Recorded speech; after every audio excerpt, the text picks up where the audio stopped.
ఇంకొక legal doubt clear చేస్తాను.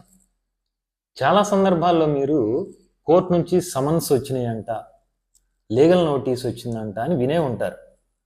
అసలు ఏంటి డిఫరెన్స్? సమన్స్ అంటే ఏంటి, లీగల్ నోటీస్ అంటే ఏంటి? ఇప్పుడు చూద్దాం. లీగల్ నోటీస్ అనేది ఒక అడ్వకేట్ పంపిస్తాడు. ఎవరైతే బాధితులు అడ్వకేట్ని కలుస్తారో బాధితుని యొక్క సమస్య విని సమస్యను బేస్ చేసుకొని అవతల వాళ్ళకి ఒక నోటీస్ను ఫార్వర్డ్ చేస్తాడు.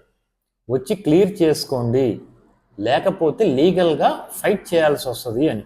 దీన్ని లీగల్ నోటీస్ లేదా లాయర్ నోటీస్ అంటారు. సమన్స్ అనేవి కోర్టు నుంచి మాత్రమే వస్తాయి. దీంట్లో బాధితుడు లేదా వాది, ఇతన్ని ప్లెయింటిఫ్ అంటారు. కోర్టు ద్వారా ఎవరైతే తనకు అన్యాయం చేశాడని భావిస్తున్నాడో వాళ్ళని ప్రతివాదులు అంటే డిఫెండెంట్స్ అంటారు. వాళ్ళకి పంపిస్తాడు, ఇలా కోర్టు నుంచి మీకు ఈ నోటీస్ పంపిస్తున్నాను అని. ఇది కోర్టు స్టాంపుతో జడ్జి గారి సిగ్నేచర్తో ప్రతివాది దగ్గరికి పంపించడం జరుగుతుంది. దీన్ని సమన్స్ అంటారు. ఇవి రెండిటికి ఉన్న డిఫరెన్సెస్. ఈ రెండు ఒకటి కాదు, ఇది గుర్తుపెట్టుకోండి.